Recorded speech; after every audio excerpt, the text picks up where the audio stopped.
వానాకాలం వచ్చేసింది. వర్షాలతో వ్యాధులు కూడా విజృంభిస్తాయి. నల్గొండ జిల్లా వైద్య ఆరోగ్య శాఖ అప్రమత్తమైంది. వ్యాధుల నివారణతో పాటు గ్రామీణులకు అవగాహన కల్పించే చర్యలు చేపట్టింది. జిల్లాలో వైద్య ఆరోగ్య శాఖ తీసుకుంటున్న చర్యలపై తాజా సమాచారాన్ని మా సీనియర్ కరెస్పాండెంట్ రామకృష్ణ అందిస్తారు. వేసవికాలం పూర్తయి వర్షాకాలం ప్రారంభం కావడంతో అంటువ్యాధులు అదేవిధంగా సీజనల్ వ్యాధులు ప్రబలకుండా అవసరమైన అన్ని రకాల చర్యలు అయితే జిల్లా యంత్రాంగాలు తీసుకున్న పరిస్థితి ఉంది. ఇక నల్గొండ జిల్లాలో కూడా సీజనల్ వ్యాధుల పట్ల అప్రమత్తంగా ఉండడం ఇప్పటికే పలుమార్లు రివ్యూలు కూడా జిల్లా యంత్రాంగం అయితే చేసినటువంటి పరిస్థితి ఉంది. సీజనల్ వ్యాధుల పట్ల ప్రజలను ఏ రకంగా అవేర్నెస్ చేస్తున్నారు, అదేవిధంగా పిహెచ్లలో కావచ్చు లేకపోతే అర్బన్ హెల్త్ సెంటర్లో ఏ రకమైన సౌకర్యాలు కల్పించారు, ప్రజలు ఒకవేళ సీజనల్ వ్యాధులు కనుక ప్రబలితే వారికి అవసరమైనటువంటి మెరుగైన వైద్య సౌకర్యాలు ఏ రకంగా కల్పిస్తున్నారని ప్రస్తుతం మనతో పాటు నల్గొండ డిఎంఎండ్హెచ్ఓ శ్రీనివాస్ గారు ఉన్నారు. వాడిని అడిగి తెలుసుకున్నాం. సార్ చెప్పండి, ప్రధానంగా ఇప్పుడు మనకు వర్షాకాలం ప్రారంభమైంది కాబట్టి సీజనల్ వ్యాధులు ఎక్కువగా ప్రబలే అవకాశం ఉంది. ఇవి ఒకవేళ సీజనల్ వ్యాధులు ఎక్కువగా ప్రబలితే ఏ రకమైన చర్యలు తీసుకోవడానికి మీ యొక్క గవర్నమెంట్ హాస్పిటల్స్ కావచ్చు పిహెచ్సీలో కావచ్చు ఏ రకమైన చర్యలు తీసుకుంటున్నారు? మొట్టమొదటిగా ఈ మీరు అడిగే ప్రశ్నలో ఆన్సర్ ఉంది. అవేర్నెస్ క్రియేట్ చేస్తున్నాము. మా ఎన్విడిసి ప్రోగ్రామ్ ఆఫీసర్ డాక్టర్ కళ్యాణ్ ఆధ్వర్యంలో ఆయన డిస్ట్రిక్ట్ మలేరియా ఆఫీసర్ కూడా ఉన్నారు. ఆ టీం మొత్తం ఎవ్రీడే అంటే ప్రతి పంచాయతీ గ్రామ పంచాయతీ లెవెల్లో కావచ్చు, ఇంకా మండల్ లెవెల్లో కావచ్చు, డిస్ట్రిక్ట్ లెవెల్లో కావచ్చు, ఫాగింగ్ అనేది ఇంటెన్సిటీగా ఫాగింగ్ స్ప్రేయింగ్ చేస్తున్నారు. సో అది 90% దానివల్ల డెంగ్యూ మలేరియా రాకుండా అది ఉంటుంది. సో నాట్ ఓన్లీ మా డాక్టర్సే కాకుండా ఆశా లెవెల్లో ఏఎన్ఎంస్ స్టాఫ్ నర్సెస్ వీళ్ళందరూ వాళ్ళ బాధ్యతగా ప్రతి ఇంటింటికి తిరిగి ఫీవర్ సర్వే కూడా ఆల్రెడీ మేము అంతకుముందు 3 సార్లు చేసాం. ఇప్పుడు కూడా అవసరమైతే మళ్ళీ ఫీవర్ సర్వే చేయడానికి సిద్ధంగా ఉన్నాం. సో మెయిన్గా ఏంటంటే నేను నల్గొండ జిల్లా ప్రజలకి 99 టీవీ ద్వారా రిక్వెస్ట్ చేసేది ఏంటంటే మనం ఇంటి చుట్టుపక్కల మనం పర్సనల్గా శుభ్రంగా ఉండడం కాకుండా మన ఇంటి చుట్టుపక్కల కూడా శుభ్రంగా ఉండాలి. మన ఇల్లు పరిశుభ్రంగా ఉంటే గ్రామం బాగుంటుంది, గ్రామం బాగుంటే మండలం బాగుంటుంది, మండలం బాగుంటే జిల్లా బాగుంటుంది. ప్రధానంగా మీరు చెప్పండి, గ్రామ పంచాయతీలకు పాలక వర్గాలు లేవు, ఉన్న అధికారులు స్టాఫ్తో మాత్రమే ప్రస్తుతం పనిచేస్తున్న పరిస్థితిలో గ్రామ పంచాయతీల నుంచి మీ వైద్యారోగ్య శాఖ కోఆర్డినేషన్ ఎలా ఉంది? వారికి అవసరమైతే గ్రామాల్లో ఎక్కువ శాతం పారిశుద్ధ్య పనులు చేసేది గ్రామ పంచాయతీ కార్మికులు కాబట్టి ఏ రకంగా వాళ్ళని కోఆర్డినేట్ చేస్తున్నారు?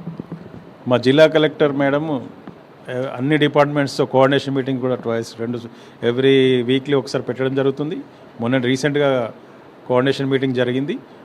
అందరం సమన్వయంతో మంచిగా కలిసికట్టుగా ఎలాంటి డిసీజెస్ రాకుండా అన్ని డిపార్ట్మెంట్స్తో కలిసి మా డిపార్ట్మెంట్ కూడా కష్టపడుతుంది. 24 గంటలు అవైలబిలిటీ ఉంటున్నారు. సో దీనికి మేము ఎంత చేసినా పబ్లిక్ లోపల అవేర్నెస్ ఇంపార్టెంట్ కాబట్టి ఆ అవేర్నెస్ ప్రోగ్రామ్ ఐఈసీ మెటీరియల్ ద్వారా కూడా ప్రతి బస్ స్టాండ్లో కానీ ఎక్కడ కానీ పబ్లిక్ తిరిగే చోట అవేర్నెస్ అంటే ఎట్లా ఇప్పుడు కరోనా అనే పదం వింటున్నారు.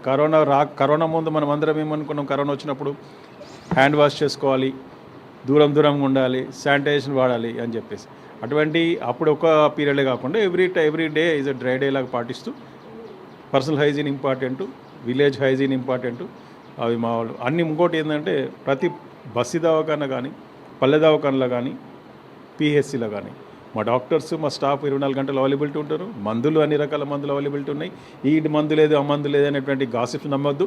100% వైద్యం అంటే 24 గంటలుగా అందించడమే కాకుండా ఎలాంటి డ్రగ్స్ అవసరమైతే ఇమ్మీడియట్గా టీఎస్ఎంఐడిసి చైర్మన్ గారితో కానీ ఎండీ గారితో మాట్లాడి ఇమ్మీడియట్ డ్రగ్స్ తెప్పించుకునే అంత శక్తి ఉంది, తెప్పించుకోగలుగుతాం. మా కలెక్టర్ మేడం ఎక్కడ ఎలా మీకు ఏం అవసరం ఉంది అని చెప్పేసి మేడం కూడా ఎవ్రీడే పిఎస్సికి వెళ్ళినా విజిట్కి వెళ్ళినప్పుడు మా మెడికల్ ఆఫీస్ని అడగడం జరుగుతుంది. సో ఫెసిలిటీస్ వైజ్గా కానీ మందుల పరంగా కానీ అన్ని రకాలైనటువంటి ఫెసిలిటీస్ మన నల్గొండ జిల్లాలో పల్లె దవాఖాన నుంచి మొదలుకొని జీజేహెచ్ వరకు ఉన్నాయి. సో దాన్ని ఖచ్చితంగా పబ్లిక్ వాడుకోవాలనేటువంటిది. మీరు అది ఏ ప్రైవేట్ హాస్పిటల్ నువ్వు ఎంత తీసుకుంటావు, కన్సల్టెన్సీ ఇంత 50 రూపాయలు తీసుకుంటావు, 500 తీసుకుంటావు, 1000 రూపాయలు బయట డిస్ప్లే చేస్తే ఒక పేదవాడు పోవాలన్నా వద్దని నిర్ణయించుకుంటాడు. ఇది యాక్ట్ చెప్తున్నది, నేను చెప్పేది కాదు. క్లినికల్ ఎస్టాబ్లిష్మెంట్ యాక్ట్లో ఏముందంటే ఆయన ఏం చదివిండు, ఎంబీబీఎస్ చదివిండా, ఎండీ చదివిండా, ఇంకా సూపర్ స్పెషలైజేషన్ డిఎం చేసిండా, లేకపోతే ఆయన ఈ సర్జరీ సిజేరియన్ సెక్షన్కి ఎంత తీసుకుంటాడు, హిస్టెక్టమీకి ఎంత తీసుకుంటాడు, అపెండిసెక్టమీకి ఎంత తీసుకుంటాడు అనేది కూడా డిస్ప్లే చేయాలి. చేస్తే ఆ కామన్ మ్యాన్ అందులో దాన్ని మనం పోతున్నా సరిపోతున్నా అని చెప్పేసి అదొకసారి కూడా చూసుకోవాలి.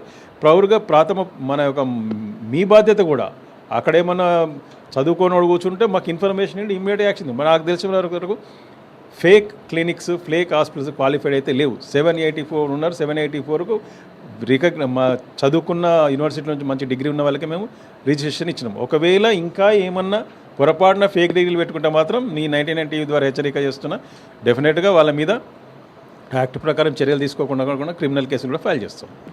మొత్తంగా నల్గొండ జిల్లాలో ప్రైవేట్ వైద్యులు కావచ్చు, లేకపోతే రూరల్ మెడికల్ ప్రాక్టీషనర్స్ కావచ్చు, వీళ్ళంతా కూడా ఖచ్చితంగా వాళ్ళ పరిమితి దాటి వైద్యం చేయవద్దు. అట్లాగే ఉన్నటువంటి వైద్యులు కూడా ఎవరైతే ఉన్నారో, క్వాలిఫైడ్ వైద్యులు ఉన్నారో వారు కూడా ప్రతిదానికి అనుమతి తీసుకోవాలి. అనుమతి తీసుకోకుండా ఎక్కడ చేసినప్పుడు కూడా తాము ఖచ్చితంగా వారిపై కఠినమైన చర్యలు తీసుకుంటామని కూడా డిఎంహెచ్ఓ గారు అయితే హెచ్చరిస్తున్న పరిస్థితి ఉంది. నల్గొండ జిల్లాకు సంబంధించి కరోనా వచ్చినా కానీ, లేకపోతే ప్రస్తుతం ప్రబలుతున్నటువంటి ప్రబలే అవకాశం ఉన్నటువంటి ఈ వ్యాధుల సీజనల్ వ్యాధుల పట్ల కూడా అప్రమత్తంగా ఉన్నాం, ఎప్పటికప్పుడుగా రివ్యూ చేస్తున్నామని, అందరికీ అవసరమైనటువంటి మెడిసిన్ ఏదైతే ఈ మెడిసిన్ కూడా అన్ని ప్రాథమిక ఆరోగ్య కేంద్రాలు, బస్తీ దవాఖానాలు కూడా అందుబాటులో ఉందని మాత్రం డిఎంహెచ్ఓ గారు చెప్తున్న పరిస్థితి ఉంది. వీడియో జర్నలిస్ట్ మధుతో రామకృష్ణ.